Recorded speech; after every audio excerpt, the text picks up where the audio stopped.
front.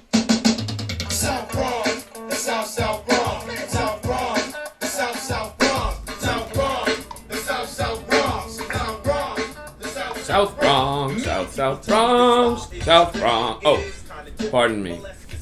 Apologies. Good morning, 7th grade. How are we? Oh, good. Oh, Mr. Driscoll, might I say? You look dashing this morning. Oh, why, thank you. Okay, open up your Bronx Masquerade to page 95, Diandra. 95. Page 95. Hey, I don't know about you guys, but I'm sick of my voice. I'm sick of Mr. Sully's voice. I'm even sick of Mr. O'Shanahannigan's voice. So today, by special request, we have a guest reader coming to you straight out of Rossi, South Rossi. Ladies and gentlemen, please give a warm welcome for Mrs. Driscoll. Oh, thank you very much. Hello. We are starting on page 95 with Diandra. I spent way too long yakking with Tanisha over lunch. She couldn't stop talking about Pedro Pietri, the poet Mr. Ward had invited to visit our class. He was coming in a couple of weeks, and Tanisha said he was going to rock the house. He was the only poet Mr. Ward had us read who we were actually going to meet, which was pretty cool. Tanisha could hardly wait to check him out. I had other things on my mind, though, so I was glad Tyrone came over and broke up the conversation. He started hitting on Tanisha as usual. I whispered sorry and took off. 10 more minutes and Mr. Ward will be in here. I flip my sketchbook open to a fresh page, clip my father's photo to the corner, and get busy. A few strokes of my pencil and the oval of his face is done. Then I start with his chin. I don't know why. Maybe because the hardness is there and I want to get it out of the way. Hurry on to the softer parts of his face. The parts that show love. I've never done a portrait from the bottom to the top before, but why not? As long as it looks like my father when I'm done. We're on page 96. The first bell rings. I lift my head and there's Sterling staring over my shoulder. Hey. I lean back so he can get a better look. I just started this one, I tell him. Other kids file in, so I gather up my charcoal pencils. Raoul swirls his brushes in a jar of water and finishes straightening up Mr. Ward's desk. I catch his eye and we smile at each other. He's part of the reason I don't mind people looking at my drawings anymore. I guess I should give Tanisha some credit too. It was her bright idea to have me do those book report covers. The day we got our reports back, Mr. Ward held mine up so everyone could see the cover. I tried evaporating on the spot, I swear. The last thing I wanted was extra attention. Too late! When class was over, I ran out of the room before anyone had a chance to laugh in my face. But Raoul caught me in the hall and snatched the report from me quicker than a subway door slamming shut. He said he wanted to get a better look at it. I bit my tongue and stared at the floor. This is good, he said, especially the eyes. They look right through you. You got to show me how you do the eyes. Page 97. My jaw dropped. You think they're that good? You're kidding, right? Raoul didn't wait for an answer. He handed me back the report, shaking his head. Wish I could do eyes like that. Anyway, see you later. I looked down at my book cover as if I was seeing it for the first time. Raoul was right. The drawing was good. The eyes did look right through you. Maybe I should try working on the rest of the face, I thought. I could do studies of mouths and noses and chins. I could try different kinds of faces, different shapes. I could get Mom to model for me, or Tanisha, or I could use pictures. We only have a bazillion photo albums around my house. Maybe I could bring one of them to school with me. Or I could just borrow a few of the pictures and then put them back later. Maybe. I had a hard time concentrating on my classes that afternoon. The next day, I wolfed down my lunch and half ran to Mr. Ward's room with a sketch pad and charcoal pencils. By the time Raoul arrived, I was already at work. Nowadays, I'm in here 2-3 times a week. I'd come more often, but I gotta make time for my friends. I shade in my father's jawline just as Mr. Ward enters the room, then put my pencil down and look up, in case he tries to catch my eye. Page 98. Mr. Ramirez, says Mr. Ward, may I have my desk, please? Raoul bows deep, like some actor in an old-time movie, then struts to his seat. He passes me on the way, leans down, eyes my rough sketch, and whispers, let me know when you get to the eyes. My smile is so wide, my cheeks hurt. Page 99, Open Mic, High Dive, by Diandra Jordan. A trip to the city pool ain't what it used to be. I left the kiddie pool behind many moons ago. I know how to float, how to dog paddle, how to hold my breath between breaststrokes. I know the stench and sting of chlorine. It's no big thing, but this, scaling the ladder for the high dive, drives me to distraction. What if I forget to swim?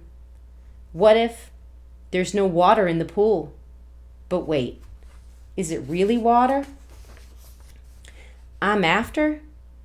I reach the top, pad to the edge of the board, and peek.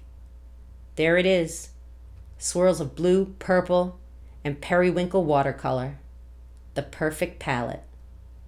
I take a deep breath, dip the tip of my brush into sky, take one long leap, and to be continued.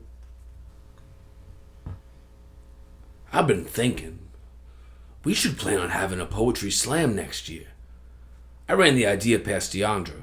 She's one of the shyest sisters in our class. At least she was when school got started. Anyway, I figure if she's into the idea, everybody else should be into it.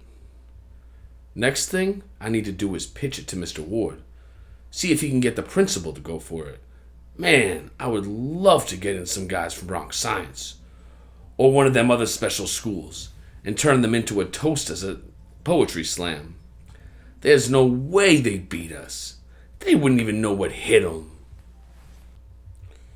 And now on to page 102 of Bronx Masquerade by Nikki Grimes.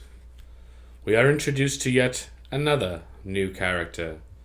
This one named Amy Moskowitz. We heard about her earlier. Know how I remember? Everyone was like, oh, Moskowitz. So, I don't think I'll read Amy Moskowitz though, right? That'd be weird. So welcome back. The lovely Mrs. Driscoll. Well, thank you for the lovely. Okay, Amy Moskowitz. We are on page 102. Amy. The name is petite, like me. It's also soft. I'm not. Just ask Tyrone. Or Diandra. Or Sterling. Better yet, ask my father. He thinks I'm so tough, I don't need anybody. Not even him. He didn't always treat me that way. He used to handle me more like China. But then Mom left to start another family. Without us. After the divorce, Dad decided we both needed to toughen up. That we needed to learn to stand on our own. I thought he meant together. 2 years ago, I got sick at school and he was called in to take me to the hospital. Apparently, I had appendicitis. I was doubled over with pain, tears streaming down my face, and he wouldn't even put his arm around me. He just walked beside me, stiff as a 2x4, asking, "Are you okay?" every couple of minutes. Jerk. Would it have killed him to touch me? To help me up the hospital stairs? Never mind. I won't bother needing anyone like that again. Too bad my father's not more like Mr. Ward. His daughter goes to this school. I saw the two of them in the cafeteria the other day. We're at the top of page 103. I hear they have lunch together 3 times a week. Anyhow, there they were in the lunch line, him with his arm draped over her shoulder, the two of them blabbing away like old buddies. She was bent over a little, from the weight of her backpack, I guess, and when he noticed, he slipped it off and carried it for her. She smiled up at him and gave his waist a squeeze, and I felt my stomach turn. For about a minute, I hated that girl. Sterling says jealousy is a waste of energy, that I should focus on what I have, not what I don't. That's what I get for opening my big mouth and telling him how I feel. But he's so easy to talk to, sometimes I let things slip before I even realize my mouth is open. Anyway, he's too busy trying to save my Jewish soul to think about betraying my secrets. He knows I'd never forgive him, and then where would he be? He could pretty much forget about preaching love and forgiveness around me after that. Not that all his preaching will get him anywhere, seeing as I'm an atheist. Still, his trying doesn't bother me. He's so upfront about it. He's right about the jealousy, though. I seem to be jealous of everyone and everything, especially the friendships I see around me. Leslie and Portia, Lupe and Gloria, Tanisha and Diandra, it's enough to make me ill. Page 104. It's been forever since I had a best friend, let alone a boyfriend. Friendships don't just happen, Sterling tells me whenever I complain. You have to reach out and make them. How? I ask him. Just be yourself. Myself. That's a laugh.